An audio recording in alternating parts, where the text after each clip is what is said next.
مرحبا احبابنا من اكلات لبنان. نحن بفصل الشتاء، ومثل ما بتعرفوا بفصل الشتاء بتكتر النزلات البردية والجريب وهالامراض هيدي من وراء برودة الطقس. منشان هيك اليوم بدنا نشوف طريقة تحضير شاي مكثف مفيد جدا ومعالج للسعال وللنزلات البردية والجريب وهيك قصص.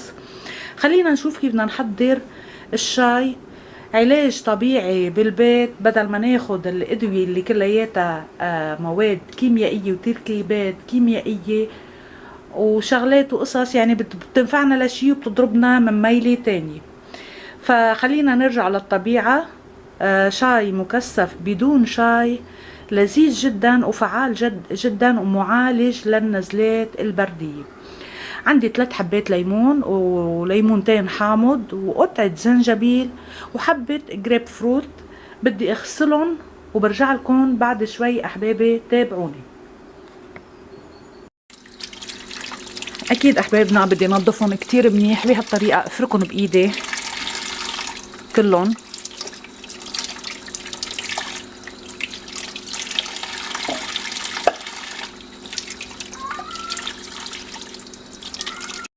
احبابنا انا غسلت الليمون. نحن بتعرفوا بموسم الحمضيات، نحن بالشتوية سبحان الله مثل كأنه ربنا عطينا العلاج بموسمه. نحن بتكتر عنا بالشتوية الحمضيات.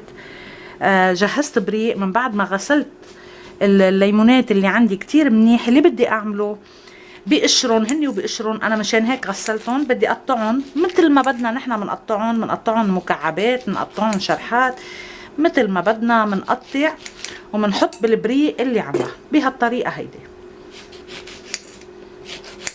هني وبقشرهم.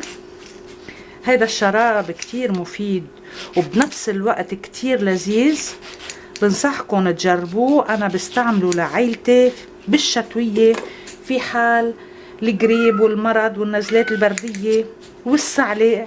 معالج كتير قوي للسعال بهالطريقة هيدي.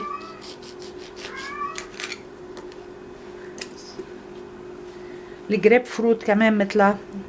راح امشي بالشرحات وحط بالبريق اللي عندي. هذا البريق اللي عندي كبير،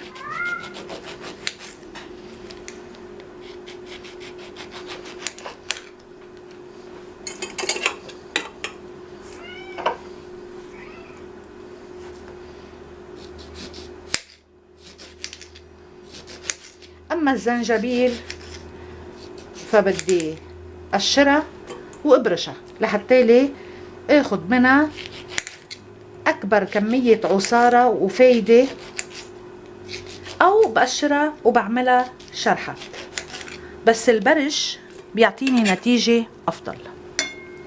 راح اقشر قطعة الزنجبيل اللي عندي بهالطريقة هيدي.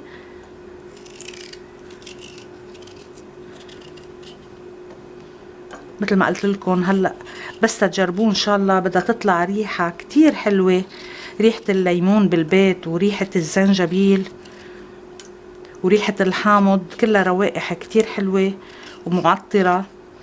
بنفس الوقت حناخد الفوايد لغايتنا يلي هي علاج الجريب او الوقاية على صحة السلامة. بنصحكم تساووا هيدا العصير. راح ابرش الزنجبيل بهالطريقة مثل ما شايفين.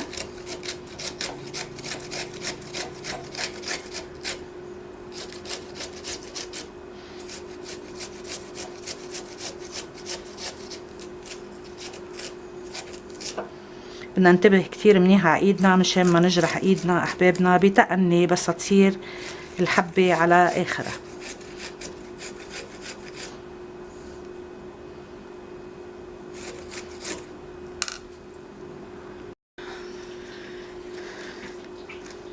نحن بنعرف انه الزنجبيل مذكور بالقرآن وهو كتير مفيد كمان، مش بس منشان النزلات البردية، منشان القلب، شرايين القلب، مفتح لشرايين القلب. في فوائد عديدة الزنجبيل، وبنفس الوقت طعمه لاذع بس كتير فيه فوائد. فراح احط هدول الزنجبيل المبروش فوق الليمون اللي قطعته، وخلينا نشوف شو بدنا نعمل بعد سوا. احبابنا اللي بدي اعمله، انا بدي اغمر البريق اللي عندي بالمي مثل ما احنا شايفين، وولع الغاز عليهم مثل ما احنا شايفين. انا غمرت المكونات كلها بالمي وولعت الغاز عليهم. هلا بدي اغطي البريق اللي عندي وخليهم يغلوا. تابعوني احبابي. احبابنا بدي طل على الشاي اللي عندي مثل ما شايفين، قربت المي تغلي. بس تغلي المي بدي خفف النار على الاخر لاحصل على افضل نتيجة. بدي المكونات كلياتها تتكثف بالمي اللي ضفته. برجع لكم بعد شوي احبابنا، تابعوني. مثل ما شايفين احبابنا عم يتكتكوا على مهلهم. رح خليهم يغلوا لحتى يتكثفوا عندي لاخد مثل ما حكينا افضل نتيجة. احبابنا بدنا نضل على الشاي اللي عنا بعدهم عم يغلوا. ريحتهم بتشق القلب، ريحة الزنجبيل والحامض والليمون والجريب فروت، ريحة ما شاء الله غير شكل. انا بدي خليهم يستمروا بالغليان لحتى لي يخسر نص كمية المي اللي عندي. رح ارجع غطيهم وانتظر عليهم. تابعوني احبابي. احبابنا بدنا نطل على الشاي اللي عم نحضره مثل ما شايفين. بخر قسم كبير من المي والشاي صار جاهز للشرب. خلينا نشوف كيف بدنا نسكبه، شو بدنا نضيف له بعد لنحصل على علاج طبيعي مجرب احبابنا. تابعوني لنشوف شو بدنا نضيف له بعد سوا. احبابنا الشاي صار خالص عندي ومثل ما شايفين فقد الكتير من المي تاعته. غليناه كتير ليتكثف عنا. طالع لونه رائع والريحة عافية بالبيت رائعة احبابنا. اكيد بس نسكبه بالكباية بفنجان الشاي بدنا نحط نصفاية منشان ما ينزل عنا من بذر او لب الليمون. ولتكمل عنا الوصفة صحيا بدنا نحلي هيدا الشاي بالعسل الطبيعي اللي هو كمان فيه فوائد عديدة. رسولنا الكريم قال عليكم بالشفاءين القرآن والعسل. حنحليه بملعقة عسل. انا بعتبره هيدا علاج طبيعي بالبيت. فينا نضيف سكر بس بفضل العسل بما انه نحنا عم نساوي شاي صحي للعلاج الطبيعي بالبيت ومجرب احبابنا. العسل بنعرف كلنا فوائده لشغلات كتير، للكبد وللقلب، وبينزل الكوليسترول. كمان كتير منيح للحساسية وبيعالج امراض الحلق والانفلونزا والجريب. شراب لذيذ جدا احبابنا. وفيه حطينا الزنجبيل كمان فيه فوائد عديدة، والليمون والحمضيات اللي حطيناها، يعني فوائد كلها على بعضها غير شكل.